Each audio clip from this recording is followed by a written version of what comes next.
আসসালামু আলাইকুম প্রিয় দর্শক, welcome everyone to my Anjuma's kitchen. দূরের কিংবা কাছের যে যেখান থেকে ভিডিওটি দেখছেন, আশা করি অনেক অনেক ভালো আছেন, সুস্থ আছেন। প্রিয় দর্শক, চিকেনের যে কোনো আইটেমই ছোট থেকে বড় সকলেরই অনেক অনেক পছন্দের। সো সে কথা মাথায় রেখে আজকে আপনাদের সাথে শেয়ার করব চিকেন পপকর্ন। তো চলুন ভিডিওটি শুরু থেকে শেষ পর্যন্ত দেখে নিন। চিকেন পপকর্ন বানানোর জন্য আমি বড় সাইজের একটি ব্রয়লার মুরগি থেকে বুকের মাংস 2 পিস নিয়েছি। আর এই মাংসটাকে হাড় ছাড়িয়ে নিতে হবে।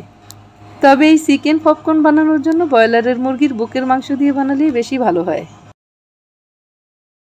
প্রিয় দর্শক, আপনারা যারাই আমার আঞ্জুমাস কিচেন চ্যানেলের ভিডিওগুলো প্রতিনিয়ত দেখে থাকেন, তাদের কাছে একটা অনুরোধ থাকবে, ভিডিওটি দেখার পর ভিডিওতে অবশ্যই একটি লাইক আর শেয়ার করে দিবেন। আমাকে বেশি বেশি করে সাপোর্ট করবেন, যাতে আপনাদের সাথে নিয়ে আমার চ্যানেলটিকে আরও সামনের দিকে এগিয়ে নিয়ে যেতে। মাংস থেকে হাড় ছাড়িয়ে নিলাম। এবার মাংস এভাবে লম্বালম্বি করে কেটে নিব, আর সবগুলো মাংস একইভাবে লম্বালম্বি করে কেটে নিতে হবে।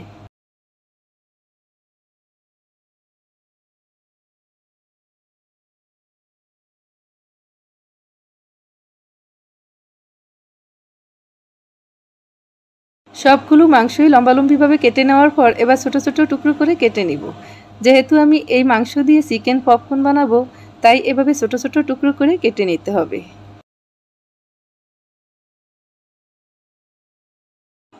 একইভাবে সবগুলো মাংস কেটে নিলাম। এবার সবগুলো মাংসই একটি বাটিতে নিয়ে নিব, আর মাংসগুলো ম্যারিনেট করে নিতে হবে।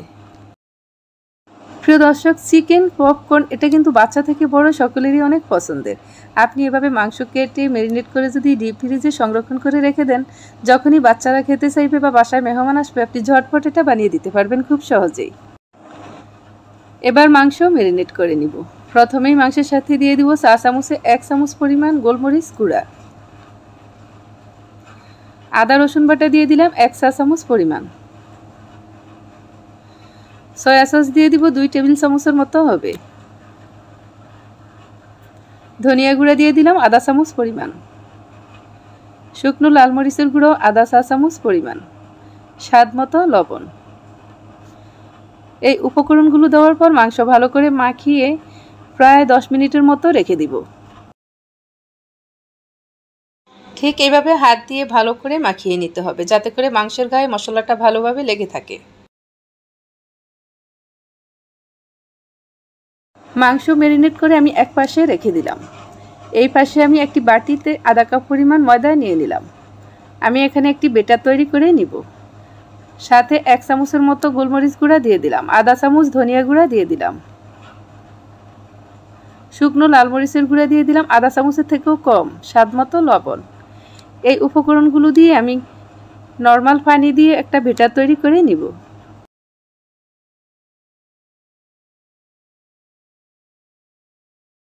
বেটারের ঘনত্বটা ঠিক এরকম হবে, এর থেকে বেশি পাতলা করা যাবে না, আবার এর থেকে বেশি ঘন করার দরকার নেই।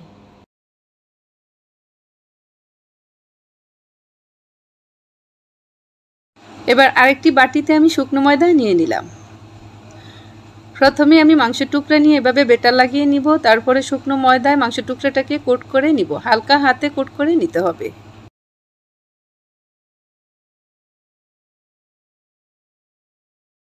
প্রত্যেকটি মাংসের টুকরাই এভাবে বেটার লাগিয়ে নিয়ে এরপরে ময়দা দিয়ে এভাবে কোট করে নিব। প্রত্যেকটি মাংসের টুকরাই এভাবে করে বেটার লাগিয়ে এরপরে ময়দা দিয়ে এভাবে কোট করে আলাদা একটি পাত্রে নিয়ে নিব। এরপরে ফ্রাই করে নিতে হবে। চিকেন ফ্রাই করার জন্য আমি ফ্রাই প্যানে তেল গরম করে নিলাম, আর তেল একদম বেশি গরম করে ফেলার দরকার নেই। তেলের ভিতরে চিকেনের টুকরাগুলো এভাবে হাত দিয়ে আলাদা আলাদা করে দিতে হবে, একটার সাথে যাতে আরেকটা লেগে না যায়। প্রিয় দর্শক, এই চিকেন পপকর্নটা এই প্রসেসে বানালে এতটাই মুসমুসে হয়, আর এটার স্মেলটা এত বেশি সুন্দর আসে। আর এই চিকেন পপকর্নটা কিন্তু গরম গরম খেতে ভীষণ ভালো লাগে। আপনারা যদি আমার এই প্রসেসে বানান, আশা করছি আপনার চিকেন পপকর্ন একদমই পারফেক্ট হবে। প্রিয় দর্শক, এই চিকেন পপকর্ন দেখতে কিন্তু অসাধারণ হয়, একদমই KFCর মতো। আর ঘরে থাকা উপকরণ দিয়ে আপনি খুব সহজেই বানিয়ে নিতে পারবেন নিমিষেই। তেলের ভিতরে চিকেন দেওয়ার সময় এভাবে হাত দিয়ে একটু ঝাঁকিয়ে নেবেন, এতে করে আলগা ময়দাটা সরে যাবে, আর তেলের ভিতরে উপরের আবরণটা পুড়ে যাবে না, দেখতে কালারটা অনেক বেশি সুন্দর আসবে। নেড়ে ছেড়ে এভাবে সুন্দর একটা কালার করে ভেজে নিলে দেখতে ঠিক পপকর্নের মতোই হয়।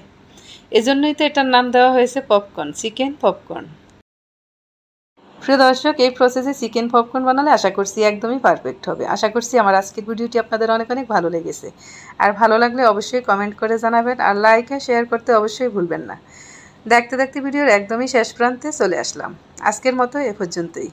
আগামীতে নতুন কোনো ভিডিও নিয়ে হাজির হব আপনাদের সাথে। সেই পর্যন্ত ভালো থাকবেন, সুস্থ থাকবেন সবাই। আল্লাহ হাফেজ।